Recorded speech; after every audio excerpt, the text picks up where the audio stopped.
Good morning and welcome to Valley Views. I'm your host, Glenn Edison. We're certainly glad to have you today. And as always, we want to thank our sponsor, BTC Fiber, for having our program. And you can see this interview on BTC Fiber's YouTube page as well as our cable channel 18. Also, we'd like to thank our sponsor, Needful Things General Store on Highway 127. Go down there and see Kim. You might find some things you need, not things you just want. You just go ahead and go visit her and see what she has.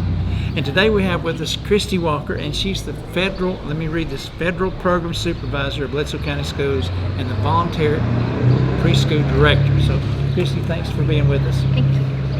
And today what we're talking about is the Bledsoe County Book Bus. And that's really a neat concept. I like that. Now, how long has that program been around? I know it's been around a little while. Our first summer was 2019, so we've had it 5 years now. And you get out all throughout the county, all the schools and everything, all the communities? Yes, we make sure we visit at each elementary school at least once, and then we just visit places around town. Yeah, I noticed, I think, one of the housing developments you visited, and somewhere else, I think it was. Yes. I can't remember now. I've got it. I read it off in the mornings on my radio program. Oh, good. And so let people know. But this is a good program. It allows kids to come and get a book. Yes, they get to take home a free book, so they don't have to return it. They take it home, so they start building their own library. Well, that's neat. Yes. And if they visited each week, or if they visited like when they come to their school or when they comes here, can they take a book home each time? Yes, each time. And on years when we have a big grant, they get to take 2 at a time. But this year we didn't have as much of a grant funding, so they could take 1 book home each time this year. And I know, being a former teacher, and reading is really a fundamental thing, and it's important, especially in the younger ages. It really is. Parents will ask me, because I'm the preschool director, what can I do to get my child ready for school? And there's nothing like just putting their child in their lap and reading a book to them. I tell them apps won't do the same thing, flashcards aren't going to do it, but if you'll just read to your child and talk to your child on a consistent basis, that's really the best thing they can do to get their children ready for school. Well, a lot of times parents and people in general don't realize that reading helps build vocabulary. It does. And a lot of times we're so attached to technology now, our students aren't coming to us with the same amount of vocabulary like they have in the past. So that's why it's so important to read to them constantly and talk to them constantly. So we try to share that message. Right, because you mentioned the technology. A lot of the technology now has shortened terms and a lot of words that are not really words. Yes, yes. And you can't use that in a term paper. Yes, that's right. Yes. And but I really like things like this program because I have 3 grandchildren, and they all are part of course, the Dolly Parton Library. They get those books. Yes. And that's neat. I'm the coordinator for our county for Dolly Parton Imagination Library. So we also advocate that through the book bus. So we have each parent sign in when they come on. So if they have a child that's 5-year-old or younger, we have them mark if they are enrolled in the Imagination Library program or not. So if they're not, we go ahead and sign them up while they're on the bus. That's good, because my 2 oldest ones they're past that age now, but the younger one, but they've all received those books. Yes. Matter of fact, the librarian in Dunlap, she is a friend to the sister of Dolly Parton. Oh, wow. Now, I didn't know that until the other day, and I thought, well, that's kind of awesome. That is. And yes. well, and I think as we mentioned, reading is just a really an important program for any age child. It is, yes. We share our Read 20 message all the way up through elementary schools. So we encourage our kids to read 20 minutes a day. And I know that's difficult because they're busy, but we really do try to share that message all throughout the school year because that is really, really important. Well, that's just like writing. You know, a lot of people I know, when I taught, a lot of my students didn't like to write. Yes. But if you can come up with creative ways to write, yes. they'll like it and not realize it. Yes, and kids who have been read to can write. Yes. There's such a strong connection there. So when we get kids in school and we ask them to write, if they've been read to, it's usually not very difficult. But if they've never been read to, it's really hard for them to write. Right, because in reading, of course, all books, you know, you've got creative books, all fiction and stuff like that. That's part of the imagination. Yes. And, yes. And that's where they come up with imagination if they can read something and go, oh. Yes, that's right. Yes. A lot of our push in elementary has gone to nonfiction books. So it's just learning about things instead of just like more fiction type books. So that's why things like the book bus are so important, because we still want them to read those fun fiction books and build their imagination, because we don't ever want that to get lost. Right. I mean, you want them to read and understand, like biographies of former presidents and leaders of our country and things like that, or historical events. But at the same time, there's a lot of when I was growing up, the Hardy Boys, things like that. We still want them to read that. That's one reason I so push our book bus, because I still want them to get those books that are just fun to read, so they will build the imagination and be able to write. And, Yeah, and I found out that gives children, like I say, their imagination. They can come up with things that you don't even think about. Yes, they can. I was visiting a classroom, a preschool room last year, and those kids are read to all the time in preschool. We make sure they are. And a child was writing a book. The assistant was writing for them, but the book was amazing that they were writing. They were telling them what to say, and I know that goes back to all the books they've been read over the last year.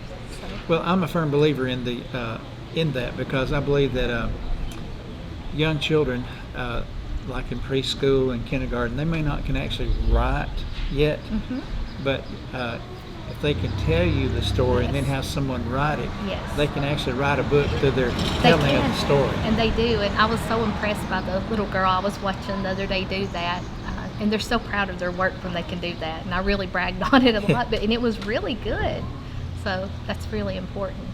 Well, and I found out that there's a lot of creative teachers out there that push these things, and you don't realize it unless you're around them. You may not, if you're at home and you don't know what the teachers are doing, then you don't know. But there's a lot of creative teachers and good teachers out there that really expand. Definitely. We have so many that go above and beyond, and you can tell it with our kids when you go in classrooms and watch them. It's amazing what the teachers are able to do. Well, and they have I found out the teachers have a love for that. They do. And they have a love for the kids. They want them to learn. They do. And as you mentioned, preschool and the early years, that's where they need to learn. Yes. Because if they don't get that foundation there, then it's going to be harder when they get to middle school. Yes, it's so important. That's why the third grade retention law that's been hot topic this year, that's the whole purpose, though, because we know they have to be ready by then if they're going to be successful. It affects the rest of their lives. So right, and if they're not, then they won't be ready. Right, exactly. And I've seen that, and I'm sure you have over your career, kids that that just don't have the support at home. Yes. And of course, you used to be able to, when I was growing up, there were people that couldn't read or write, but they could be successful at a job. Yes. But that's getting few and far between now. That's kind of hard to do. Yeah, even technical jobs, and they pay well. And I'm proud for kids who go out and do the technical jobs, but they have to be able to read and write very well, because so much depends on technology now. So they have to have those skills no matter what job they're doing. Right, because you have to understand the terminology. Yes. And a lot of times when I'm trying to do stuff at home, I'm thinking, what does that mean? Yes. I have to look it up and find out what it means. Yes.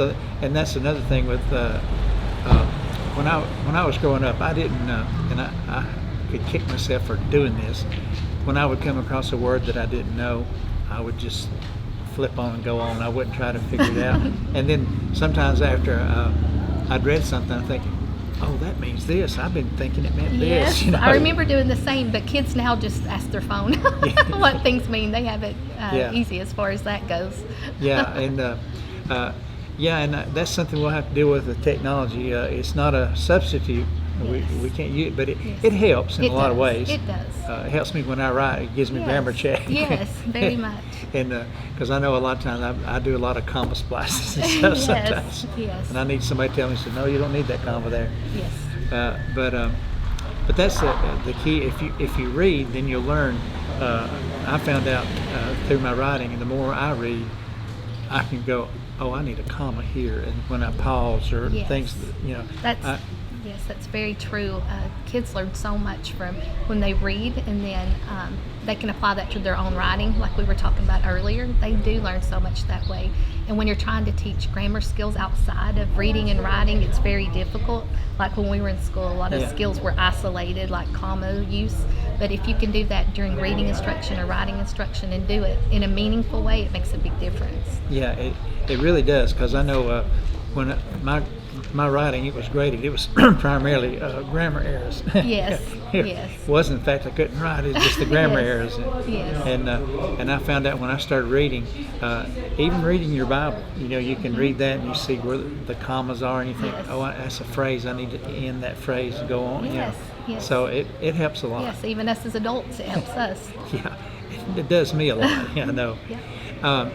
Well, have you found this program to has the numbers increased, the number participating? Yes, each summer we've gotten more and more.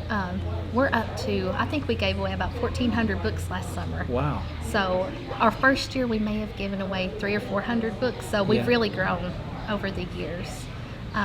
We've had so much support. When we got our bus route, the telephone company, BTC, and the Sequatchie Valley Electric Company, they helped us get our bus route. That was a big expense, but I knew it was important so people would see what it was and want to come and make it exciting. They helped. The banks have helped.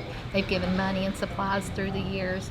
We just had a lot of support. The Governor's Early Literacy Foundation, they give a grant almost every year. I didn't get one this year, but luckily Lazy Boy gave me a grant to run the program for this summer. So I was very thankful for that, because I didn't really know. Each year I just hoped that we could find a grant. So far we've been lucky and been able to find funding every summer. Well, that's great, because I know it takes money just to run the bus. It does. Gas. It does, and to buy the books and to pay the workers. Yeah. So that really helps. Just a little cost. Yes. Well, it's not little cost, but it's really not. It's not as expensive as you would think. We usually get really good deals on books because companies are usually willing to help with project funds. Yeah. So it's really not bad. And a lot of times I'm just assuming that companies will maybe over-publish some books, and so they'll be willing to part with those books. They do. They give us like dollar books or discounted books when they can. And that's neat for the program as well. It is. We've just gotten so much support. I don't think I've done anything in my 24 years in the school system that has just gained so much support. It's just an initiative that you don't have to beg people. They just know that reading to kids is a good thing, so they're always willing to help. I've never had to even ask twice. So. Well, you look at reading. When you look at the students who go on to other jobs, whether it's a vocational job or if it's being a lawyer or a doctor, you're going to have to read. Yes. And you're going to have to know what these things are. Yes. And we know from research that by third grade, if they don't know how to read, it's very, very difficult to catch them up. So what we do in school is super important, but this is our effort to try to get parents to help at home. And I know they're busy and I know it's hard, but a lot of parents really do read to their kids at home, and it makes a huge difference. Well, that's the key there, is having parents work on this, because I know teachers do a lot, but they're not the only thing. Parents, they need the parents' support. Well, in the early years, right after birth, their brains are growing so quickly, and that's when they're really learning the very most, but we don't get them until they're 5, so that's why we try so hard to spread the message that it's super important. I was reading to my own kids as soon as they were born, and it made a huge difference for them. Yeah. And that's really neat, because the kids enjoy that, and a lot of times they don't realize they're learning. Yes, yes, it's just fun, and it forms such a strong connection between a caregiver and a child when they just put them in their lap. It does so much more than just teach them vocabulary or new words. It really is. It builds relationships and strong connections. Well, I know my wife, she keeps some children at home during the school year for some teachers, and a lot of times when I get home from my daily routine, I'll sit down on the couch and one of them will go over and bring one of the books over and say, okay, you want me to read? Yes, okay. That's so sweet. You can't say no, can you? No, it would be hard. Yes. And a lot of them, even though they don't comprehend because they're not old enough to read yet, they don't understand. Yes. But they can tell you, oh, that's a dog, or that's a fish, or that's a star. Yes, They they can learn so much. And things like that. And that, I think, is another good reason for your program. It's a learning program, and helps the children in a different way than what they get at school. Yeah, Yes. yeah, and it's a program, like you said, where the parents can help, and the kids pick up on all that. They can pick up that people are caring about them, Yes, yes. and they're not afraid. I know in my past, in school, I've had kids that just didn't like to read. They don't want to read, just like it's an Yes. assignment, Yes. And it can be fun if they really Right. try. And that's what I like about the book bus, because we try to put a wide variety for girls, for boys, just all different kinds of topics, so they can come in and pick something that they truly like. It's not something that's been assigned, it's something that they like. Well, that's like at the schools when they have their book fairs. They have those sports books that Yes. a lot of the Yes. sports kids pick Yes. up on. But then they have the I won't necessarily say romance, but they have the different types of, The fiction type Yeah. books, the fun Yeah. books about unicorns Yeah. and things like Yeah. that. Yes. and my granddaughter, she loves unicorns. That's her thing, and so she can find something about a unicorn. That's Yes, so that's why we try to be really conscientious about what books we put on there and try to think about all different types of kids. right. And I guess it's endless of all the different topics you could have. It is. It's fun. That's one of the most fun things I get to do is pick out the books for the book bus. It's really fun. Yeah, I guess it's fun.